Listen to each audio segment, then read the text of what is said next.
มีความสุขมากๆให้รวยล้านพันล้านเลยด้วยลูกเด้อหามาขอได้พึ่งบุญเนาะขอก็อยู่ดี ในเมื่อเราเกิดเป็นคนไทยวิถีไทยนะคะสงกรานต์นี้เราก็ต้องรดน้ำดำหัวผู้ใหญ่ถูกไหมทุกคนก็เริ่มจากพระในบ้านของเราก่อนเลย อุ้ยให้เล็กๆน้อยๆเองไม่ได้ให้เยอะมากมาย โอ้ ก็ปีใหม่ไทยเนาะรดน้ำดำหัวผู้ใหญ่ ลองเลย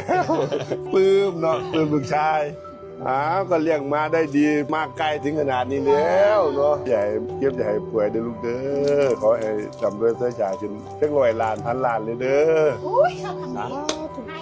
ขอภูมิใจนะ โอเคครับ เลี้ยงมาได้ดี ครับ อยู่เย็นเป็นสุขนะลูกเด้อขอให้อยู่กับลูกก็พ่อไปนานๆเลยเนาะอย่าให้มีความสุขมากๆให้รวยล้านพันล้านเลยเด้อลูกเด้อหามาลูกสะใภ้เลี้ยงก็ลูกชายเลี้ยง สุขภาพร่างกายแข็งแรง ขอให้น้ำก้อนลำด้วยเสื้อชายคนเรามันก็มีลูกเหมือนเดิมเลย ก่อนกันทีนึง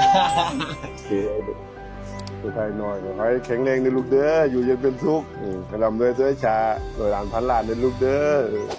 ก่อนจะจบคลิปเนาะขอยืมเรื่องกันไรหน่อย เอาเลยลูกอันนี้พอทำทุนนะนี่เบ่งกำไรพอ สงกรานต์ปีใหม่ไทยนะคะก็อย่าลืมไปรดน้ำพ่อแม่ปู่ย่าตายายที่บ้านกันนะคะทุกคนด้านนี้พูดอะไรไหม คุณไม่ออกนะ โอเคจบยังนะ